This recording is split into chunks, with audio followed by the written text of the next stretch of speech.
that's on.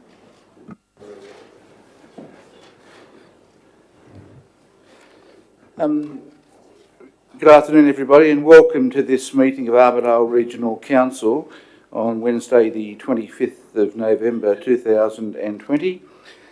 As Interim Administrator of the Armidale Regional Council, I declare that I will undertake the duties of the Office of Interim Administrator in the best interests of our community and faithfully and impartially carry out the functions, powers, authorities and discretions vested in me to the best of my skill and judgment. We acknowledge the traditional custodians of this land and pay our respects to elders past, present and emerging. The Armidale regional community pays tribute to their love of land, love of people and love of culture.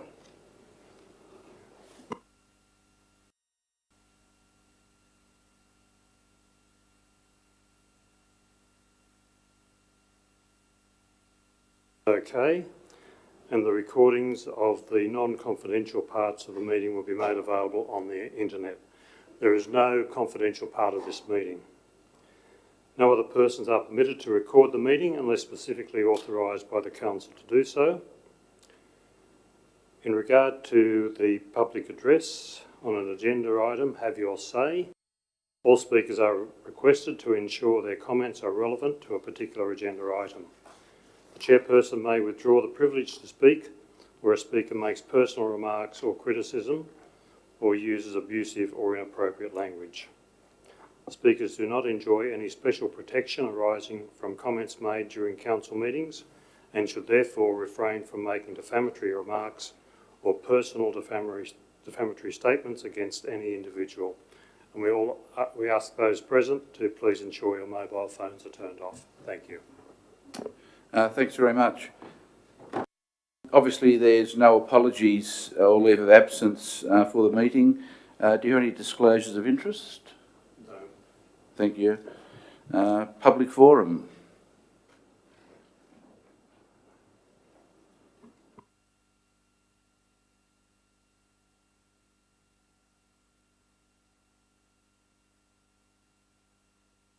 I apologise, I don't have a list. So if you could, right. if you would mind, I was waiting for. If you'd introduce yourself, it would be very helpful. Oh, right. I'm Lexia Nielsen from Gyra. Yes. I'm on here to speak about the development application 772020 of intensive livestock agriculture at Tenterden Station.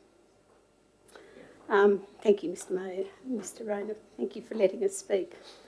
The success of any business is, in great measure, dependent upon the ability to foresee and minimise risk.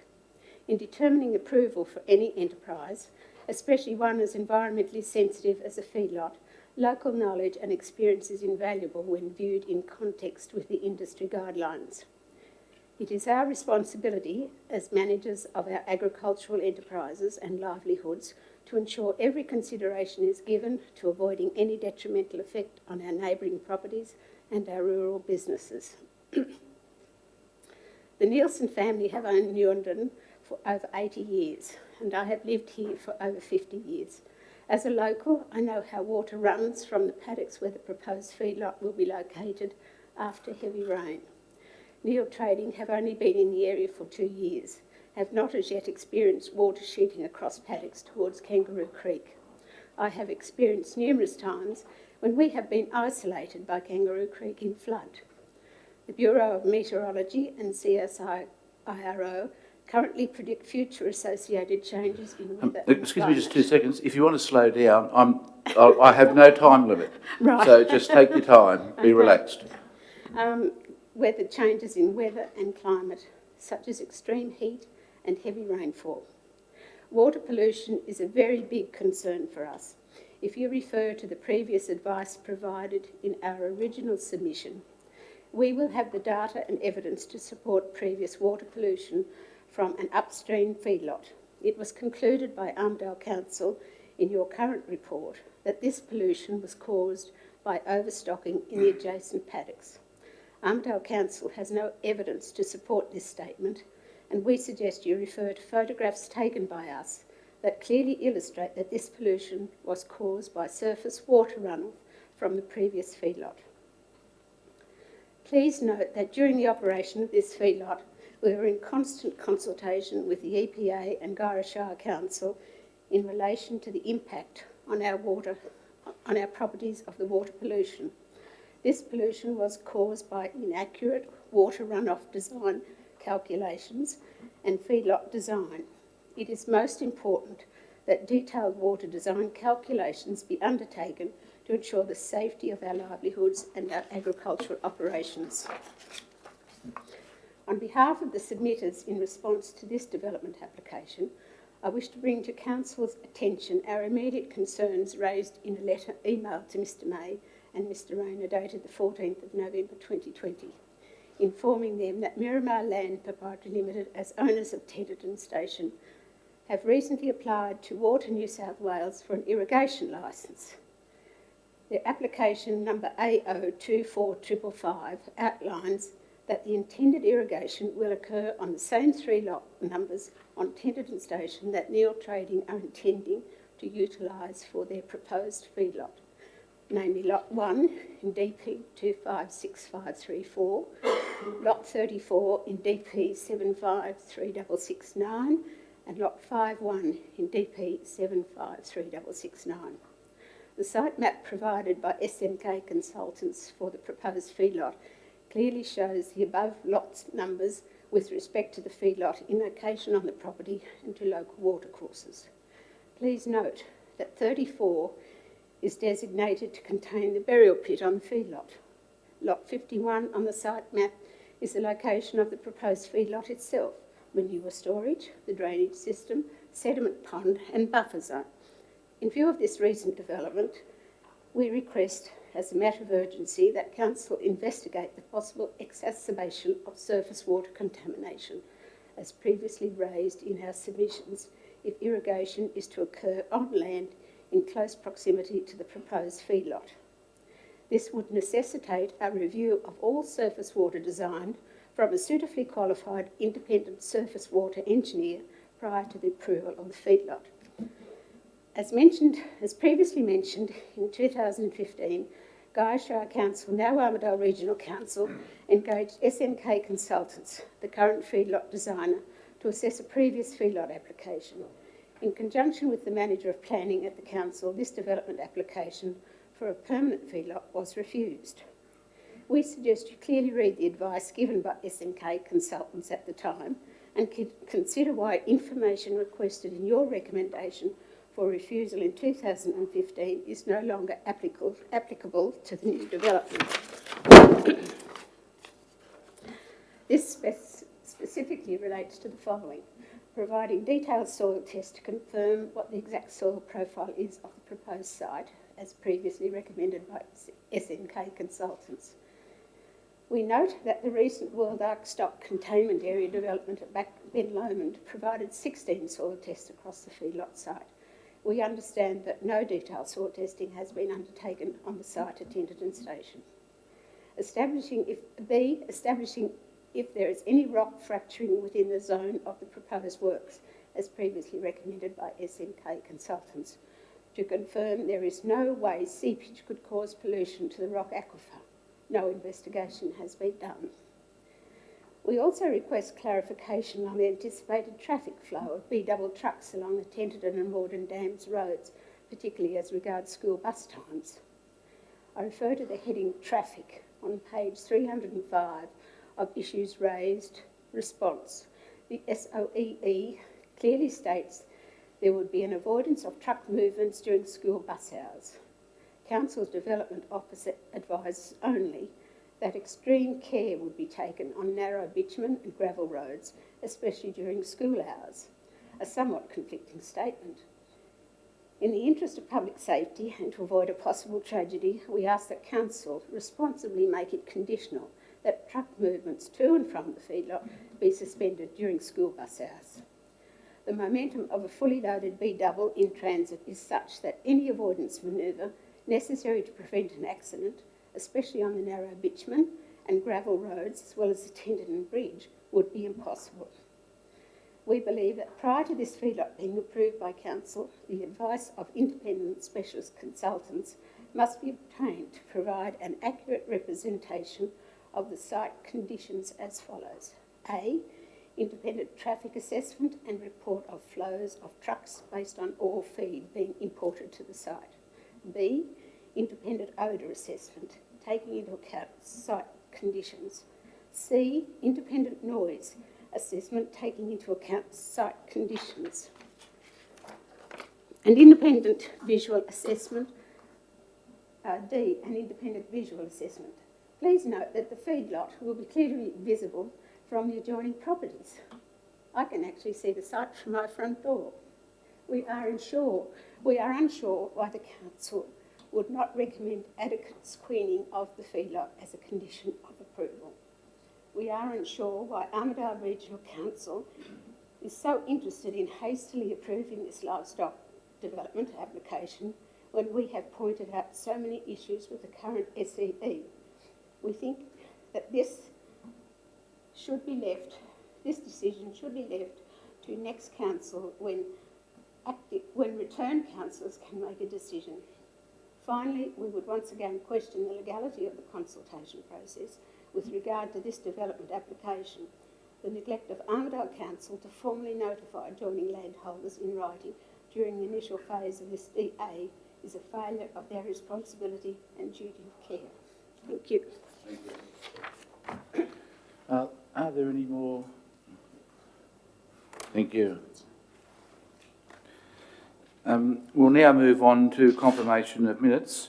The ordinary meeting of council held on the 28th of October. I would move the minutes of the ordinary meeting of council held on the 28th of October be adopted and declare that carried.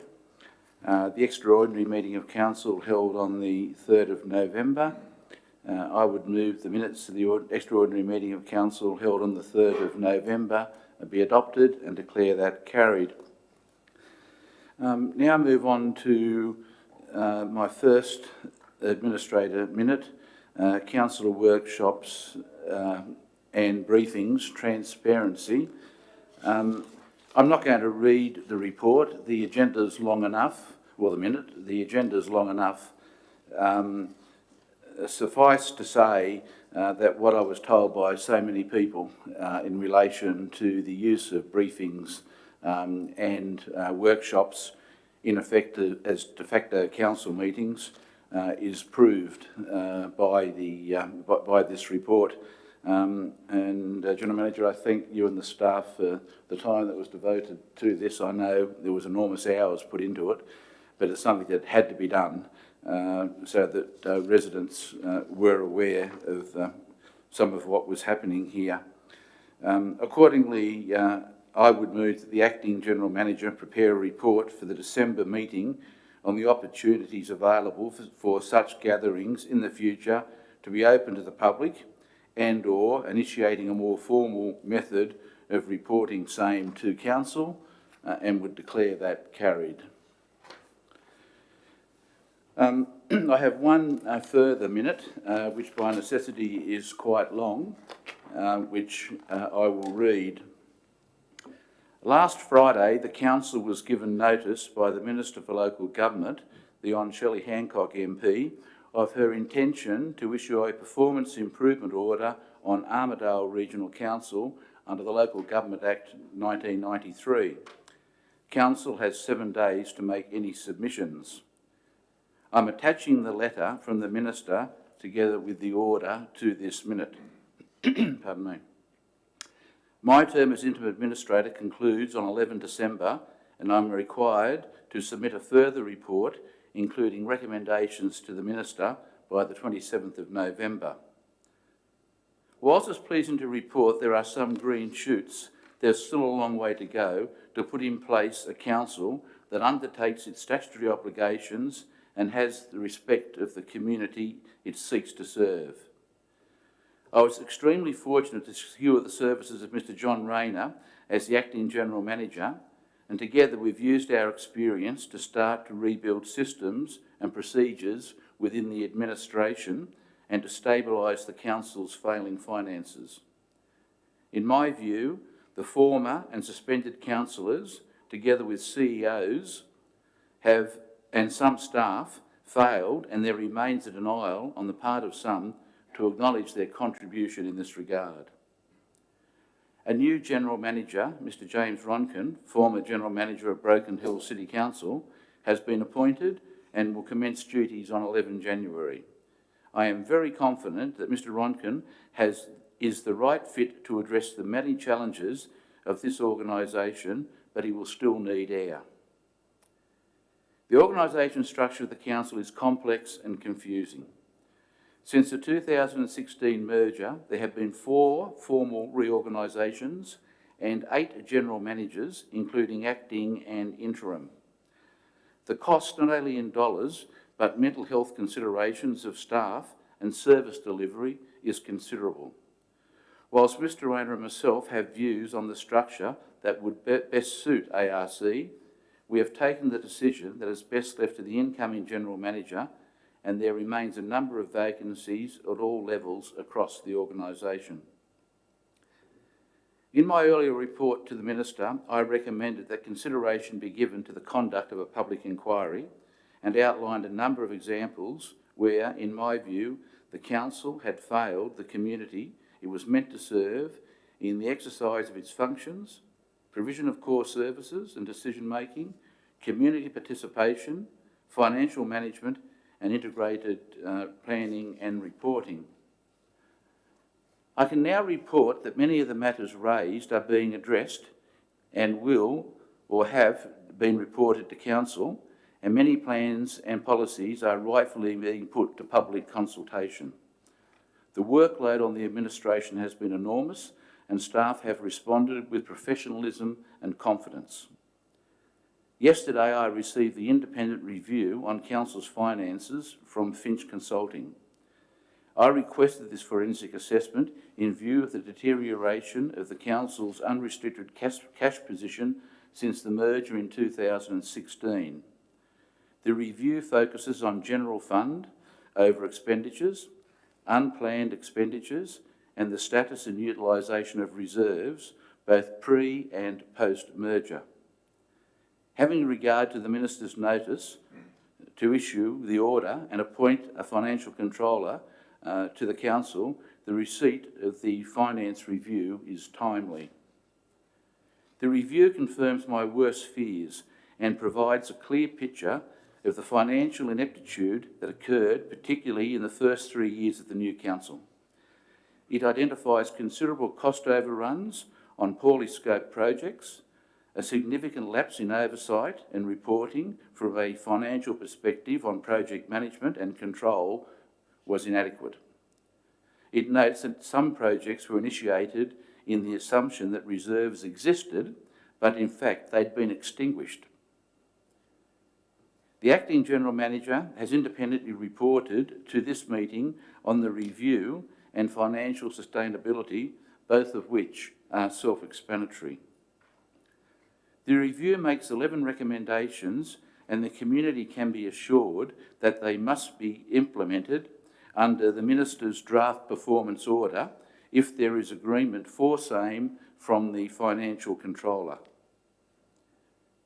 Very importantly, ARC is now enthusiastically responding to both federal and state government grant opportunities, and there appears to be renewed trust not only with local members but government departments and agencies. The capacity of the Council to manage these opportunities should not be underestimated and is stretching some areas of the Council to the limit. The Acting General Manager is recruiting project managers with a can-do approach. As outlined in the Acting General Manager's Financial Sustainability Report, some legacy issues are now the subject of independent financial scoping and will be the subject of report to Council as soon as possible. In addition to the above, the Acting General Manager is introducing a back-to-basics culture in the organisation and emphasising the importance of the Council Community Strategic Planning process and delivery of same. Clearly, there is a strong commitment of the staff under both Mr Kerr and Rayner's leadership to ensure that ARC is a good example of sound local government. Given the governance and financial matters raised in the Minister's draft performance improvement order and the appointment of both an independent financial controller and a temporary advisor with clear briefs, I am confident that the incoming General Manager will have the air to address the myriad of challenges that confront this Council. The Council is in a rebuilding phase. Governance and Council financial management weaknesses are being rectified and improved. That process has commenced and has been recognised by the Minister in announcing a very strong independent oversight on councillors, limiting opportunities for further mismanagement. My only remaining concern is a more political matter that relates to full representative democracy in the ARC local government area, with the resignation of 4 councillors and the fact that there still remains no acknowledgement by some of the suspended councillors that their behaviour was not acceptable. I have no control over these matters, but electors will have a chance to pass judgment in September 2021. The letter from the Minister makes it very clear that if the proposed performance order is not complied with, she may consider again temporarily suspending the Council. In my first minute to Council in June 2020, I stated that ARC community deserved better from its Council and committed to work to restore a democratically elected body as soon as possible. I welcome the draft performance order of the Minister for Local Government. It is a comprehensive approach to the management of what was a toxic environment and will allow the return of the Council and democratic leadership to the people of ARC. An honest, open and transparent approach to decision-making has been introduced at ARC over the past 6 months, and I expect this will continue with the return of elected members. I will remain as Interim Administrator until 11 December and will continue to drive a reform agenda, and of course will be available to meet with and assist residents. I move that the minute be noted and the Minister for Local Government be advised that Council welcomes the proposed performance improvement order and the appointment of a financial controller and temporary advisor, and would declare that carried. This will be going onto the agenda pretty quickly, onto the Council's website pretty quickly, and the performance order is attached to the minute, and I think we have some copies available here for those who might be interested. Thank you.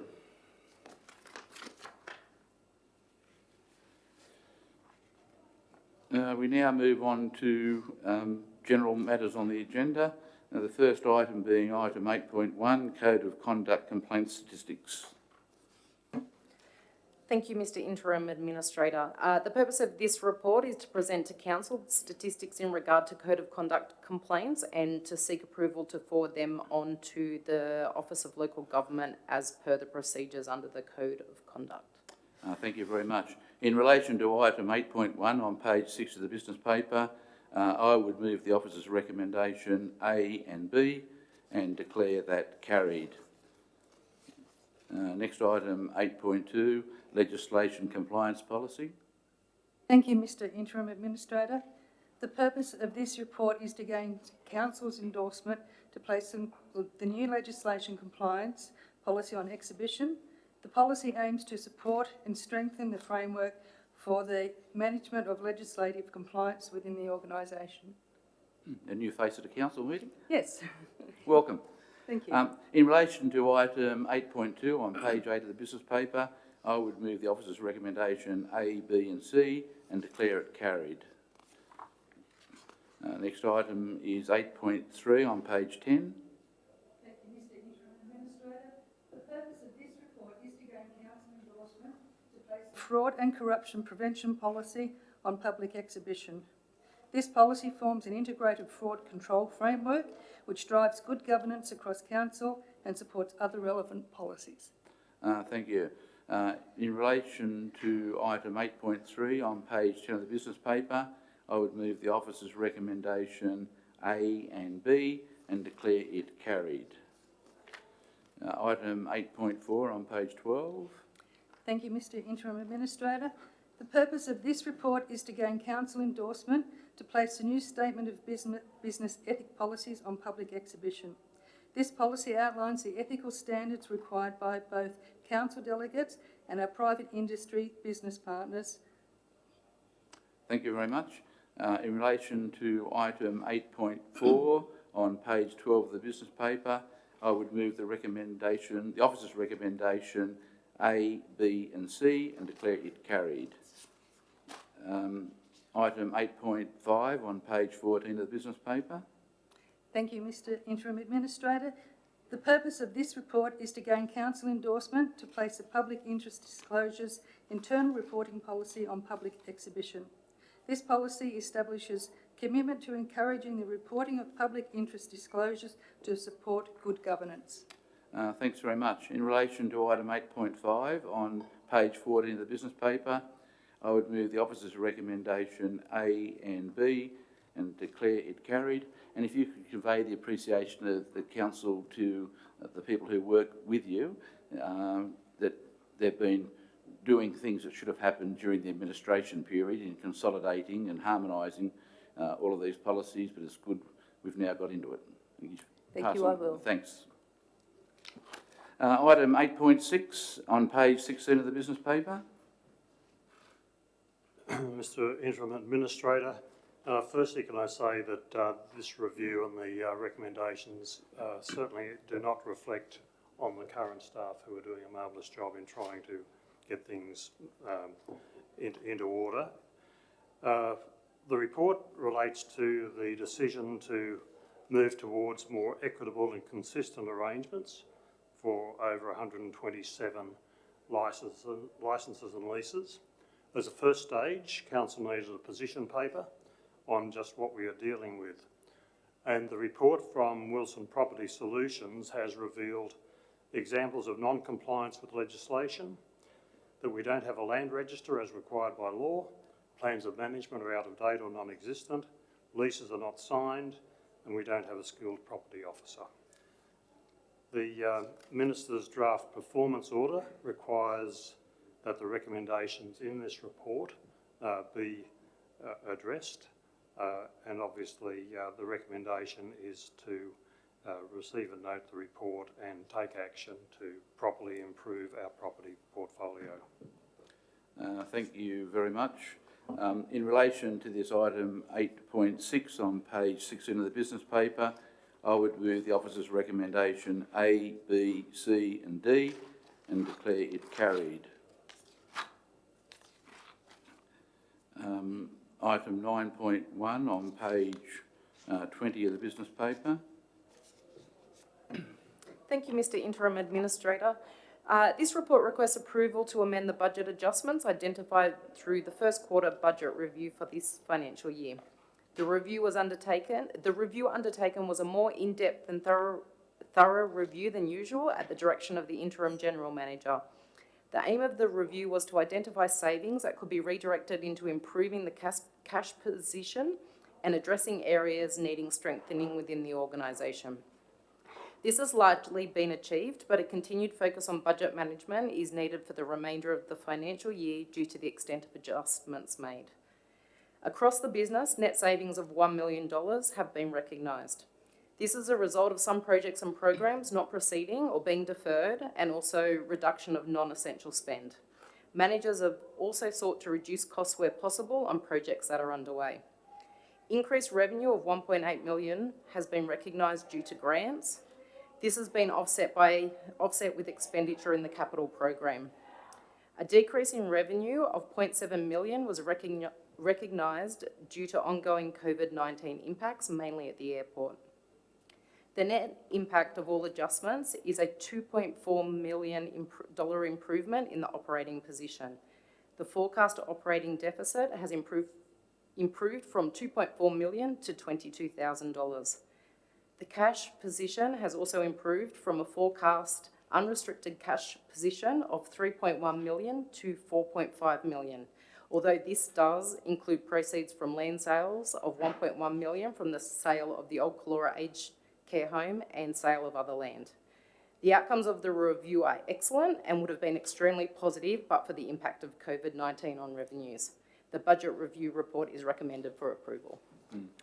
Thank you. Look, as you know, I've had long discussions with yourself and the CFO in relation to this.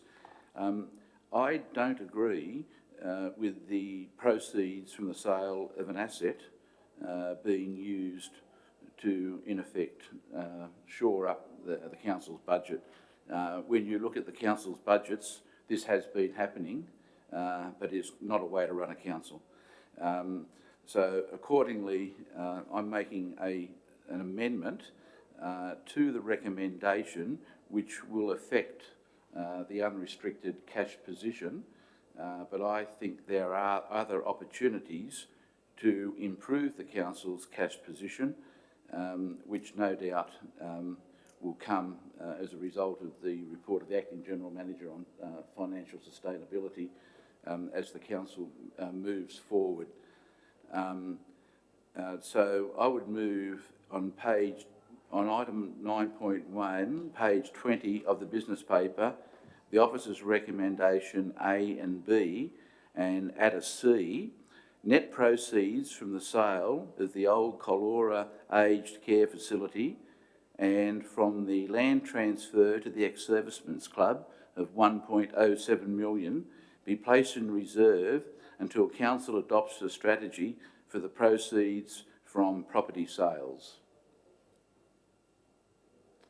Thank you. I would declare that carried.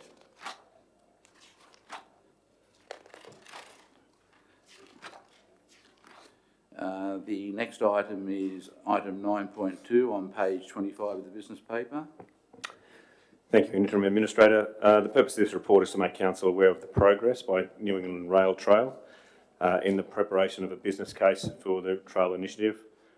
This business case contains the revised capital and maintenance costs for all sections of the 103-kilometre rail corridor, including the final estimates for the section between Armidale and Ben Lomond. I note here that I just want to advise that the business case in the attachment is not quite the final, as well as at the time of writing, Halliburton, which are the consultants, work and filing costs for bridge maintenance of the two bridges between Ben Lomond and Glen Innes. And once complete, this will finalise the report, and the final business case will be delivered by RDNA. Recommendation is to note the receipt of the good work by NERT and all the people that inputted into the business case. I think support the project in principle, recognising that there needs to be a small period of due diligence so that all implications can be considered, and support future investigations for funding, jointly or separately, between the two councils. Yeah. I've got a couple of questions in relation to this report. And the first one relates to the rail viaduct at McClellan Street. It's just kind of north of the railway station. And I'm making these representations that it should be demolished because of trucks being caught under it and the like. I've had a look at it. It's been there a long time. I don't know why all of a sudden it's come up as an issue, but to me, my reading of the report, that would impact on the business case, because the one end is in effect the Armidale, north of Armidale, the station, through to in effect Guyra station. So I've dealt with that in my recommendation, okay. Which I'm proposing to move. I also think B, the council should support the project. It is pretty clear from the business case that in effect this is a no-brainer for economic development, not only of Armidale, but for Black Mountain, Guyra, Ben Lomond, I'm not sure of the name of the place because it's in Glen Innes Shire. Glencoe. Yeah. And Glen Innes, of course. And the way I've read what's happened, what's coming out in the business case, it's extremely positive, and we could only do good for this region. So I would move 1, as you've got in the recommendation, and B, I would substitute in principle recognising and replace that with acknowledge. C, delegate to the General Manager authority to seek funding jointly or separately between the two councils. And D, prepare a report on the status of the rail viaduct at McClellan Street, Armidale, for consideration at the December meeting.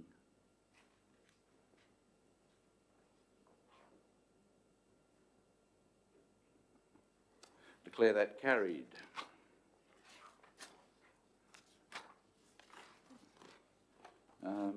Item 9.3 on page 29. Thank you, Mr. Interim Administrator. The Cash and Investments Report outlines the total cash held as at 31 October, where those funds are invested and whether the investment portfolio is in accordance with the investment policy. I can report that at 31 October, Council had 72.7 million held in cash and investments, and these funds were invested in compliance with Council's policy requirements. Thank you. In relation to item 9.3 on page 29 of the business paper, I would move that the officer's recommendation be adopted. Item 9.4 on page 33 of the business paper. Thank you, Mr. Administrator. The purpose of this recommendation is to provide Council with information on the Federal Government's recently released grants for the Regional Airport Program 2, RAP 2, and the subsequent recommendations for Armidale Regional Council to make applications for the program. There's $300,000 available with no co-contribution. Thank you. I'm going to slightly change this one because of the governance provisions of the Local Government Act and the fact that there's going to be a special advisor appointed to this council, so we've got to start and make sure things are correct. B, the council can't instruct an officer other than the General Manager to do anything. And that's going to have to, and the performance order makes that very clear. So I'm going to change B to approve the General Manager to engage rather than the acting airport manager.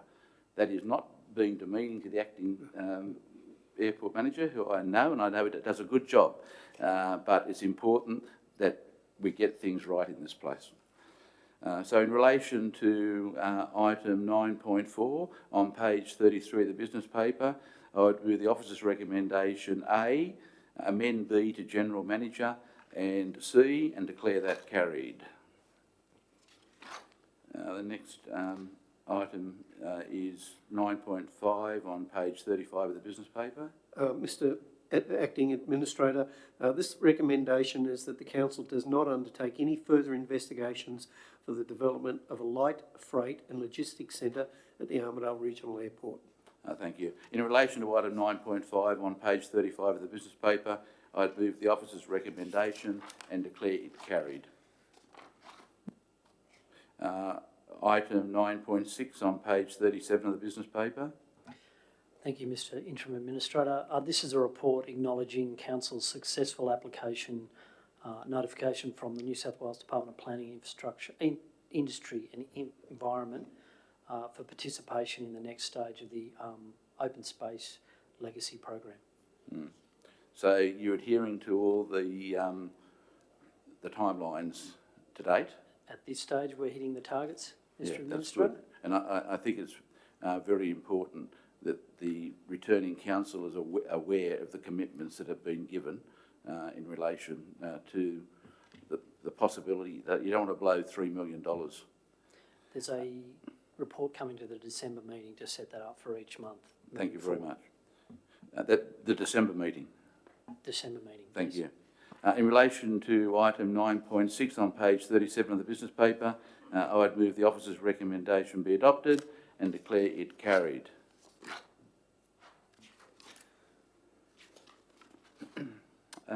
Item 9.7 on page 41 of the business paper. Thank you, Mr. Interim Administrator. This is in reference to Council's share of Lot 2 DP 112-9942 at Link Road, Armidale.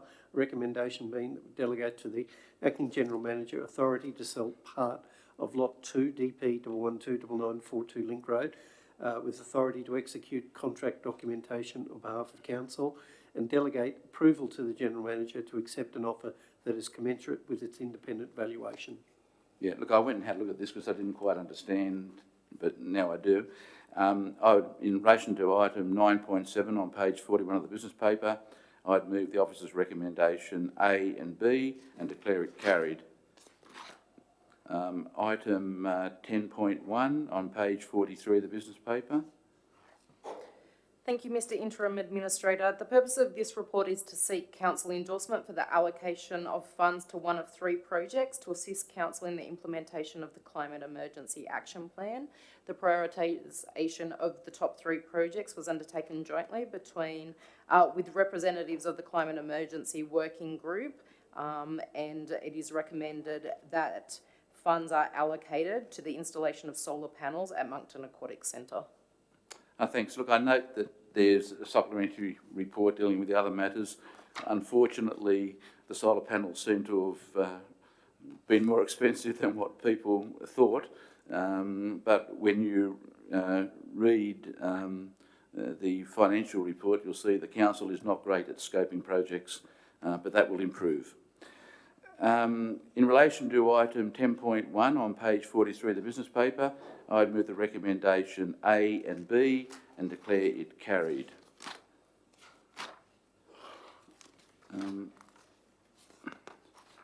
Item 10.2 on page 48 of the business paper.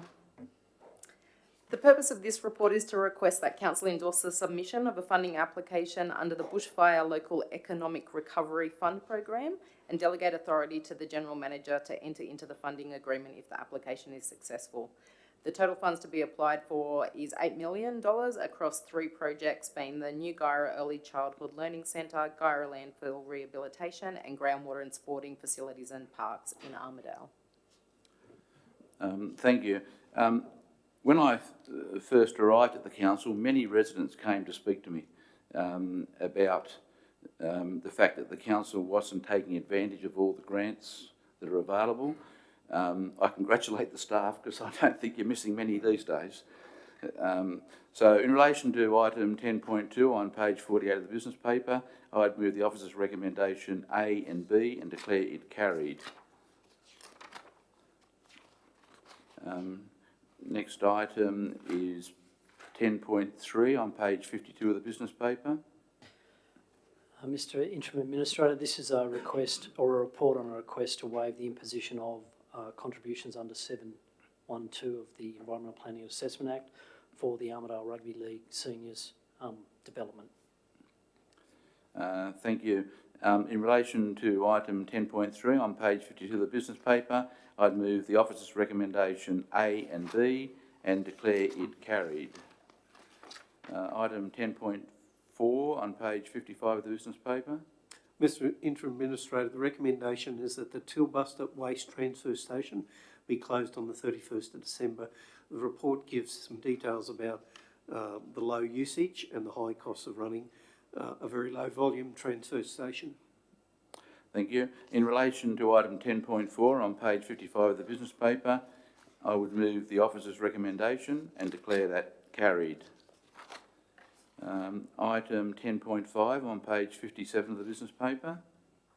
Thank you, Mr. Interim Administrator. The purpose of this report is to request that council endorse the submission of projects for the Local Roads and Community Infrastructure Program extension as outlined in the report and delegate authority to the General Manager to enter into the funding agreement once the nominated projects are approved.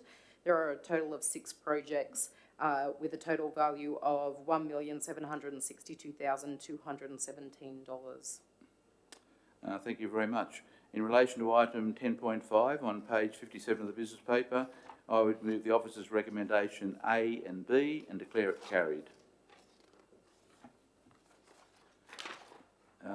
Item 10.6 on page 60 of the business paper. Thank you, Mr. Interim Administrator. This is a report following the public exhibition of the acceptance and assessment application policy. There was a recommendation by the former acting General Manager David Kerr. That policy was on public exhibition for 28 days and no submissions were received, so this is seeking the formal adoption of that policy. This policy, in effect, timelines applicants submitting information to the council. It's setting the clear criteria for submitting an application to council and how we will process that application should it be deficient in information. And so this kind of fits in with the $3 million. This is a facilitation of the $3 million project and also a facilitation of our movement to lodging applications through the electronic planning portal of the state governments. But it will ensure applicants get a fair go, but not an endless go. Absolutely, yes. Thank you. In relation to item 10.6 on page 60 of the business paper, I would move the officer's recommendation and declare it carried. Item 10.7 on page 62 of the business paper. Thank you, Mr. Interim Administrator. This is a report seeking the revocation of Council Policy 109 electric fence policy, as this has now been superseded by the state planning policy for exempt complying development. Thanks very much. In relation to item 10.7 on page 62 of the business paper, I would move the officer's recommendation A and B and declare it carried. Item 10.8 on page 64 of the business paper. Thank you, Mr. Interim Administrator. This is a further grant application and therefore the purpose of the report is to request that Council endorse the submission of a funding application under the Fixing Local Roads program for the projects outlined in the report and delegate authority to the General Manager to enter into the funding agreement if the application is successful. There are a total of 8 projects with a value of $37 million. And in relation to Kempsey Road, it's my understanding that it's for different sections of the Big Hill, etc. That's correct. Thank you. In relation to item 10.8 on page 64 of the business paper, I would move the officer's recommendation A and B and declare it carried. We now move to item 10.9 on page 67 of the business paper. Thank you, Mr. Interim Administrator. This is a report seeking the revocation of Council Policy 176, which is a Strategic Companion Animals Management Plan. That policy now is no longer required under our operations. Thank you. In relation to item 10.9 on page 67 of the business paper, I would move the officer's recommendation A and B and declare it carried. Item 10.10 on page 69 of the business paper. Thank you, Mr. Interim Administrator. This was the report that was deferred from the previous council meeting, seeking a determination on the development application DA 77 2020 for the operation of an intensive animal husbandry feedlot. I will remember this from the last meeting and the fact that it was deferred for the council officers to check some of the suggestions that were made at that meeting and letters that came in. Following the lady who spoke to us at the presentation, is there any opportunity in the consent for planting, screen planting, or is this just too big for screen planting?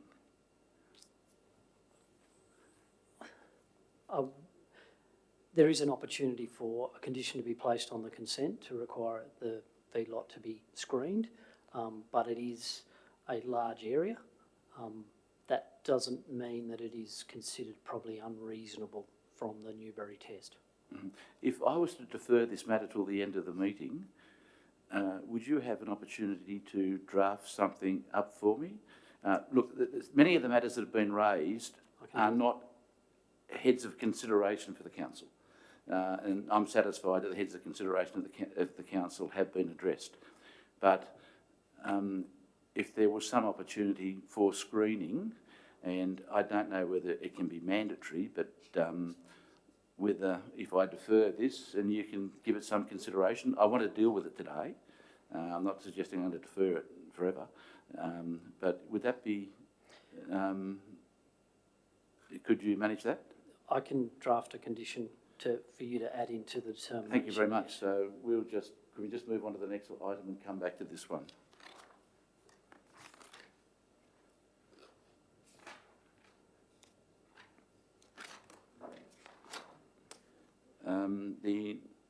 No, it's yours again, the next one, so you're not getting much of a chance. Item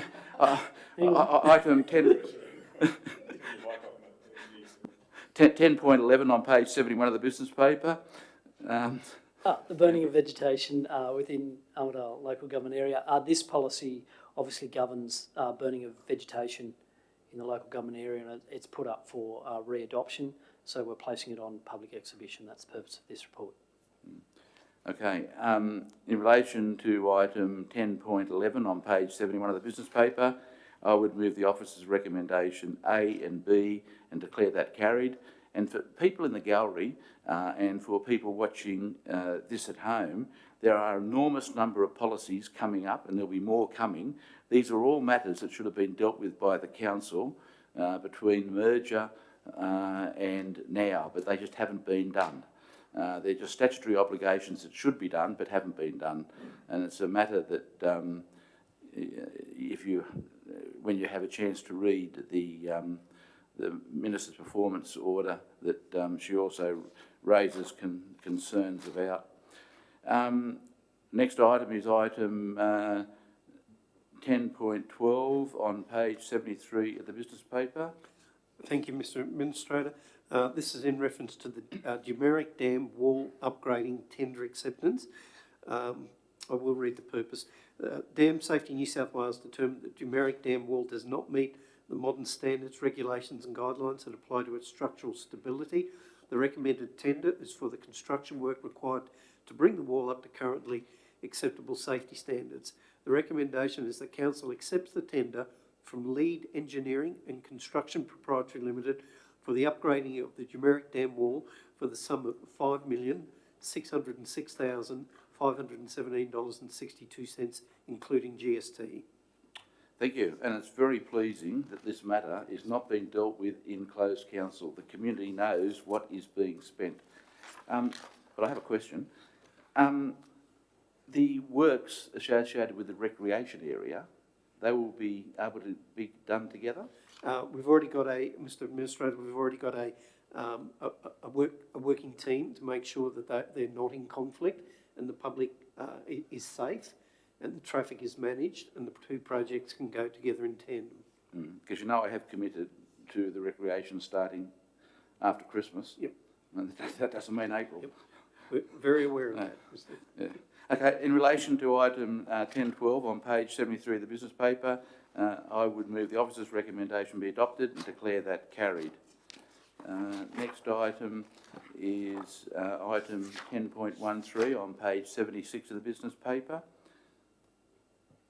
Thank you, Mr. Interim Administrator. The purpose of this report is to provide further information in relation to population projections. So previously, Armidale Regional Council adopted a population projection of 0.9% as part of the local strategic planning statement adoption, and that's in line with New South Wales government projections. There were some submissions in regard to higher growth projections, and this report discusses those. Look, could you thank Mr. McRae for this report? This addresses the issues raised in Armidale 2040, which weren't addressed in my view in the officer's report, but this, is a very clear document which outlines some of the problems associated with between 2 and 3% growth and 1% growth, and it highlighted for me actually the effect of the 1% growth. So, you could thank him for the report, which I thought was very clear. In relation to item 10.13 on page 76 of the business paper, I would move the officer's recommendation be adopted and declare that carried. Item 10.14 on page 82 of the business paper. Thank you, Mr. Interim Administrator. The purpose of this report is to request that Council endorse the submission of a funding application under the Federal Bushfire Recovery for Wildlife and Habitat Community Grants Program and delegate authority to the General Manager to enter into the funding agreement should the application be successful. The recommended projects are in partnership with the Northern Tablelands Local Land Services and New England Weeds Authority for feral animal control and weed control works respectively. Thank you. In relation to item 10.14 on page 82 of the business paper, I would move the officer's recommendation A, B, C and D and declare that carried.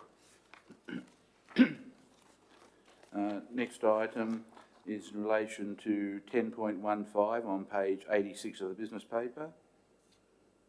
Thank you, Mr. Interim Administrator. This report is to inform Council of the current status of the airport runway expansion project and to seek approval to pursue appropriate funding opportunities for the construction of the same. The report details works undertaken to date in preparation of the project.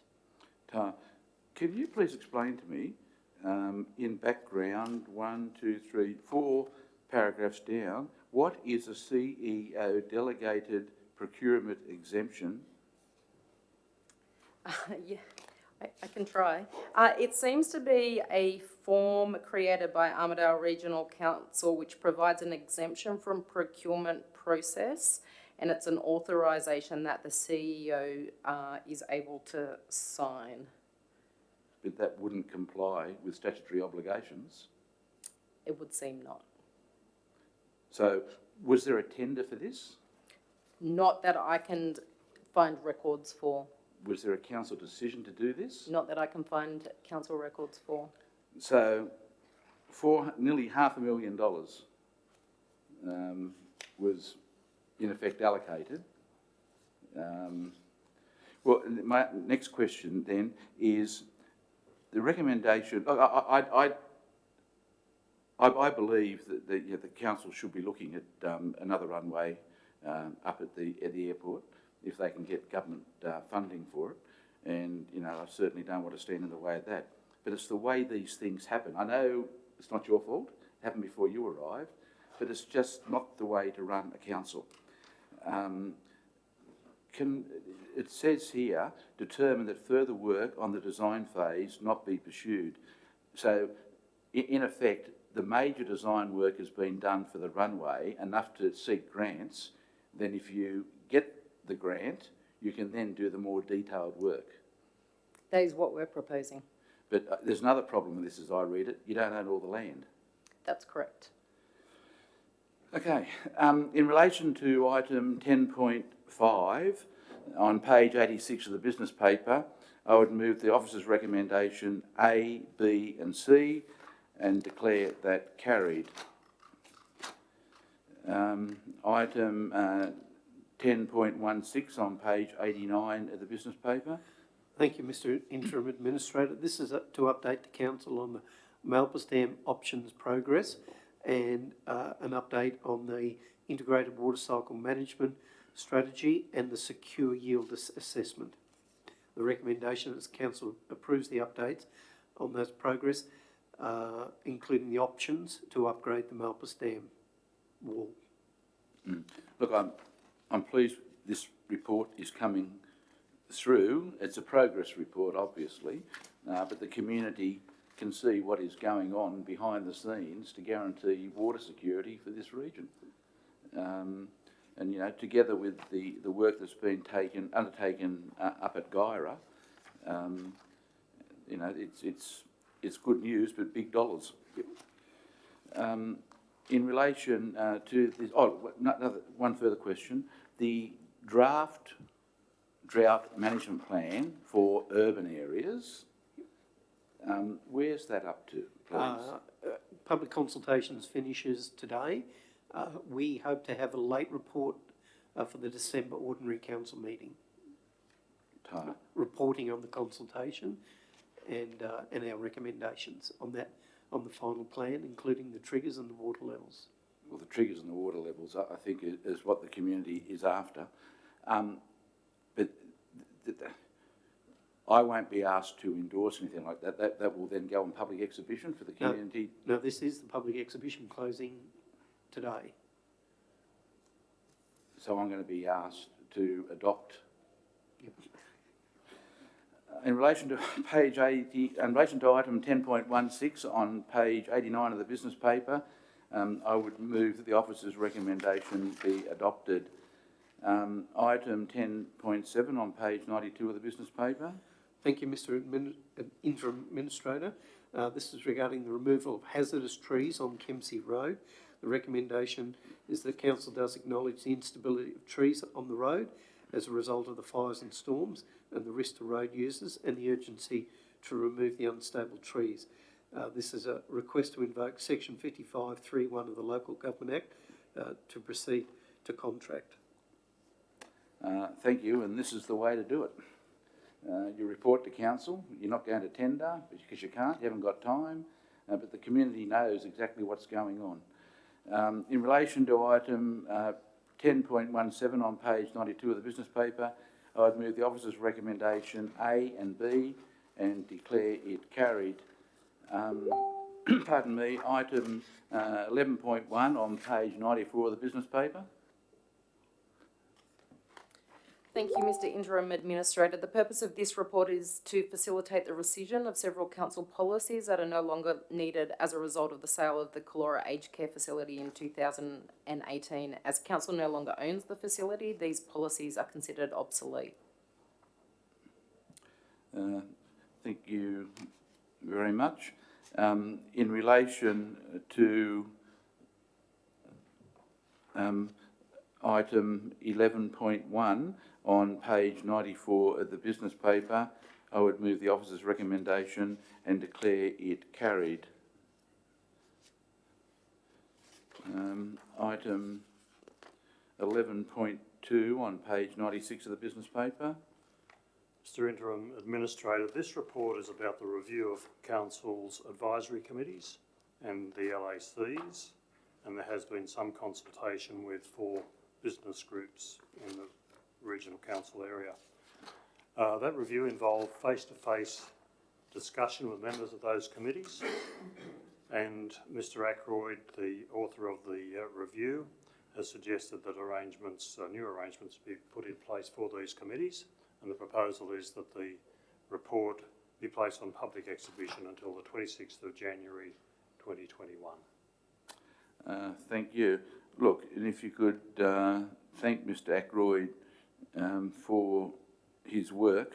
I know I was a bit demanding in wanting him to go out to all the villages to meet with people and to meet with not only members of the council's existing advisory groups and committees, but those who are on advisory groups and committees pre the merger. Everybody has been given a pretty fair run with this. But in relation to this matter, I would like to add a clause C so that the special advisor to the council is under no misunderstanding of the intent of this matter, and that is C, acknowledge it is the intent to build the necessary capacity within the administration to properly resource the 7 partner panels with a view to them commencing after the 2021 elections. So I would move A, B and the C that I have just read out and declare that carried. And my rationale for that is that all of these committees and advisory groups ate an enormous resource within the council, and even as the interim administrator, I couldn't work out exactly who was responsible for what. And it's going to be up to the general manager, following consultation and the community saying yay or nay to what is proposed in this report, to build the infrastructure to properly address and respect the volunteers who do all this good work. And that's where I'm coming from. And I hope that the special advisor to the council takes that on board. In relation to, that's it for, and I'm sorry, item 14.1 on page 102 of the business paper. Thank you, Interim Administrator. This is just to acknowledge the record of meeting from a Community Health and Wellbeing Committee group held on the 24th of September that actually missed the council meeting on the October council meeting. So we're just putting it in for your noting. Thank you very much. In relation to item 14.1 on page 102 of the business paper, I would move that the officer's recommendation be adopted. Now, there were some rather meaty late items which were given notice of last night.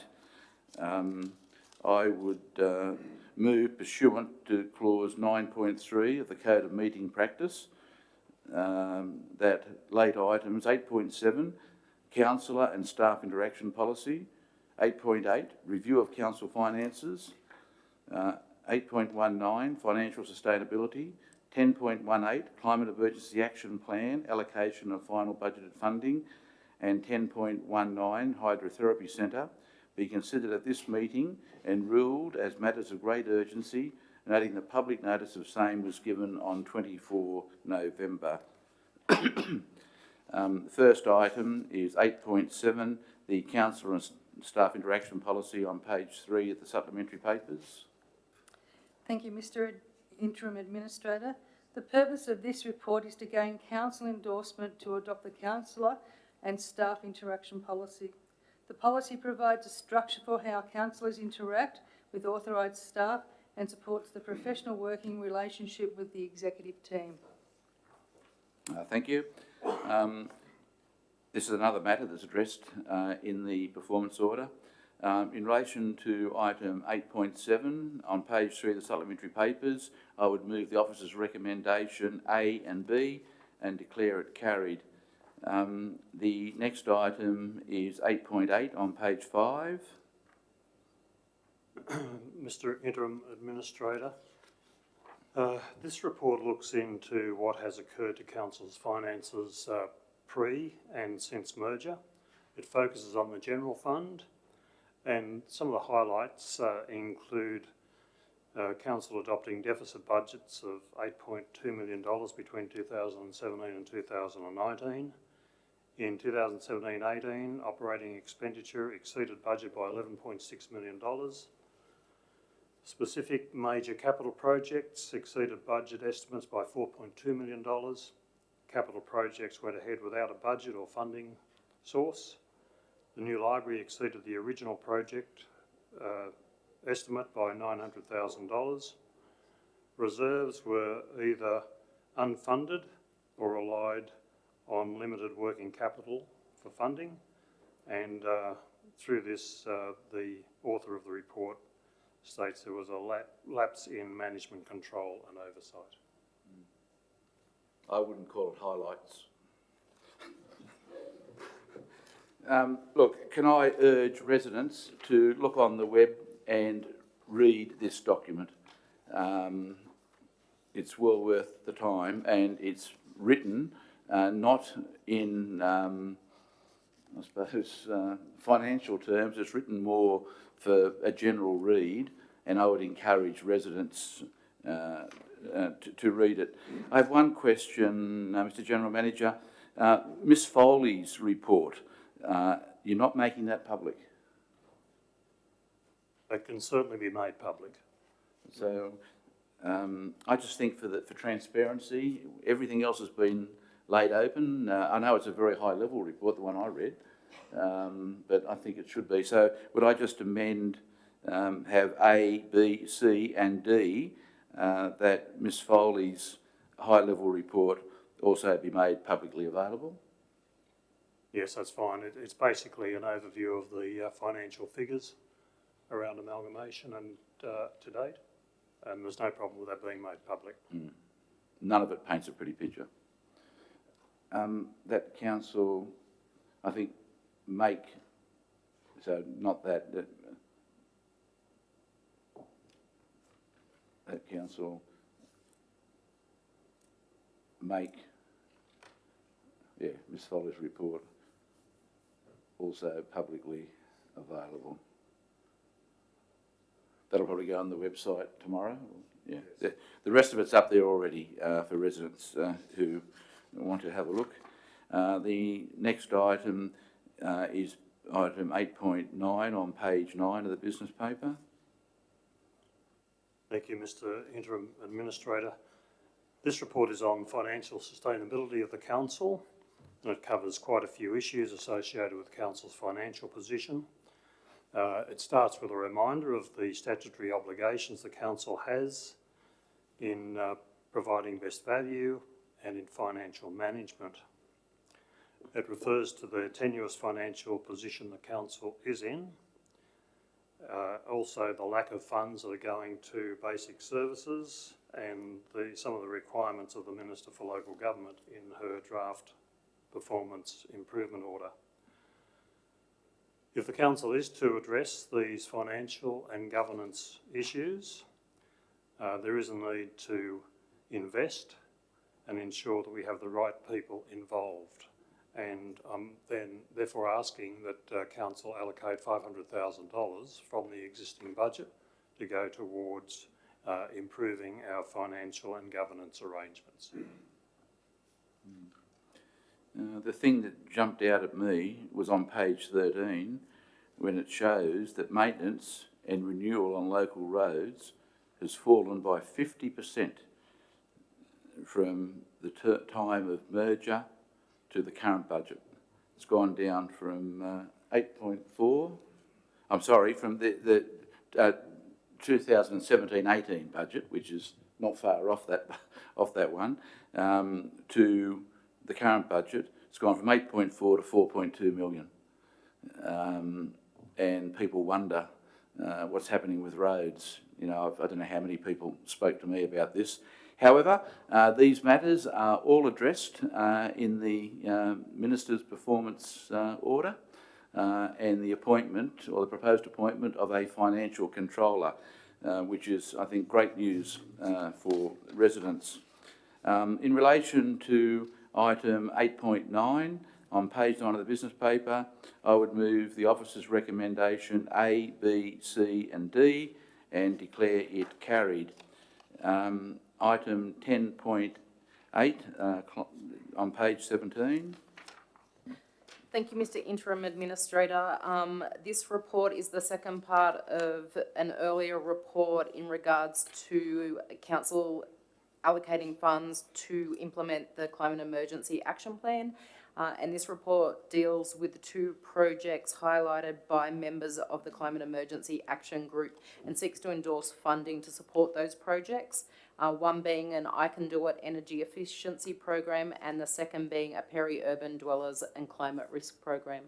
Look, I thank the ladies who met with me about this. This is just to make everything very transparent so the community knows where the dollars are being spent. I hope that the solar system comes in a bit cheaper and you can ask for the rest of the money, because the $60,000 has been allocated by the council for the work of the Climate Emergency Action Plan. So if it does come in, keep your eye on it because you'll be entitled to that extra money. But I thank you for writing up a brief so that we know what we're getting, the community knows what they're getting there for their money and the outcome that's hoped to be achieved. So in relation to item 10.18 on page 7 of the business paper, I would move the officer's recommendation A, B and C and declare it carried. Item 10.19 on page 21 of the business paper. Mr. Interim Administrator, Council took a decision at the previous meeting to proceed to open tender for design, build and operate the New England Hydrotherapy Centre. Since that time, we have undertaken further due diligence to just examine the feasibility of this project. My interpretation of that decision to proceed to open tender for design, build and operate means that invokes the PPP guidelines, which are under the issued by the Local Government Office of Local Government. And so that puts the project into a totally different arena. The limited peer review would indicate that the project is underestimated perhaps by as much as 50%. That operational costs could be much higher than originally anticipated.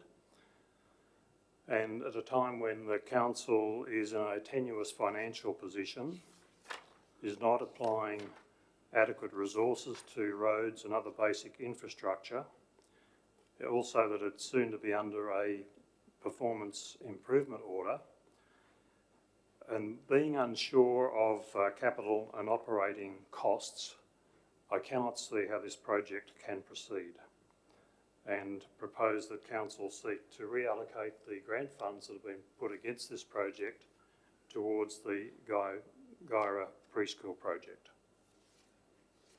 Okay, thank you. In relation to 10.19 on page 21 of the business paper, I would be a little bit stronger, having regard to your report on sustainability on page 15, where you raise concerns about, in effect, unfunded major projects or underfunded major projects.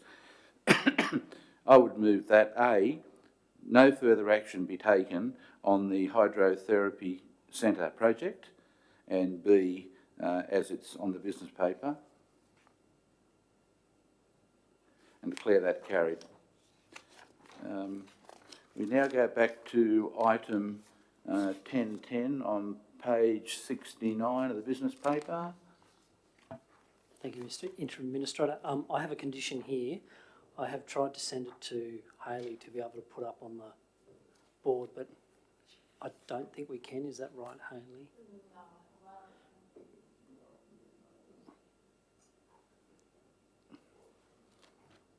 Do you want me to send it to you, Owen? Yeah, well, it's got to go up on the screen. Well, look, I tell you what, I'll give you some more time. I can read it out if you'd like. Well, it's got to go on the screen. Yep. So, look, I was proposing. Is it long? It's 2 small paragraphs. I can read it. Well, your call. We've just got to make sure we get it right. Yep.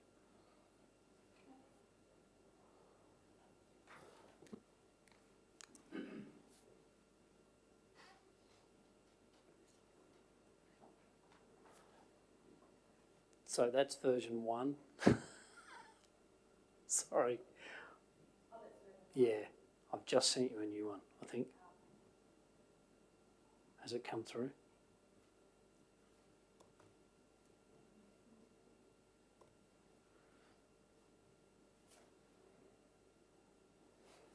There we go, try that one. Because I had certifying authority, there we go.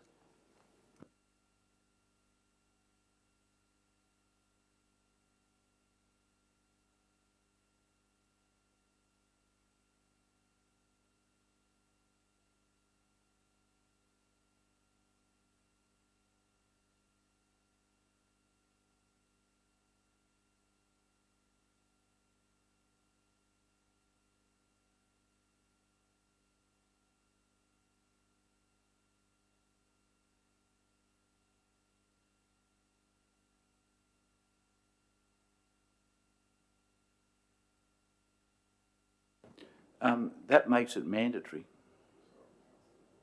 Yes, it does. Is that what you were And asking? that's your view? It can be achieved? Because what we're proposing there, that we're screening from view of the non-related or non-associated residential dwellings that can see the feedlot. We're not actually screening the whole feedlot. And you're satisfied that that can be achieved? I believe so, yes. Thank you. In relation to item 10.10 on page 69 of the business paper, I would move the amended A, 1 and 2, I think if you go back up, yeah, A 1 and 2 as on the business paper, and on the screen, and B as part of the officer's recommendation, and declare that carried. Is there any further business? The I'm conscious that some people came here today because they were not happy with the council's looking at a special rate variation, and you've sat very respectfully in the council chamber. I don't know whether you're aware that there is an opportunity for the meeting to, in effect, have your say, and if you would like to say something now, there's an opportunity I'd like to give to you. You want to go across. Now, you've got to remember you are being recorded, and this will go on to the net, obviously. But, you know, you've sat respectfully there, which I appreciate. And I'd like now to give you an opportunity if you'd like to have something to say about it. Yeah.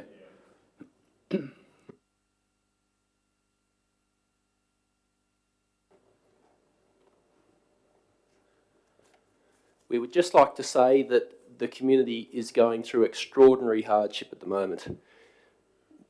Coronavirus has made a lot of employment hardship, as well as the worst drought in recorded memory. Livestock numbers on the land are down by 50%. The coronavirus has caused wool prices to be down by 50% also.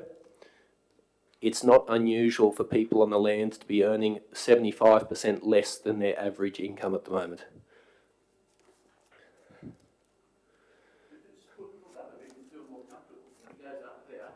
Thank you. We'd just like to make it well known that a proposed rate rise at this time would be extremely difficult on the community. We can't stress this enough. Can I just say, you're being heard. The council staff are spending an enormous amount of time at, you know, Armidale, Guyra, and villages. And if you have a look at item 8.9, financial sustainability, the acting general manager actually raises this question in his advices. So be assured you're being heard.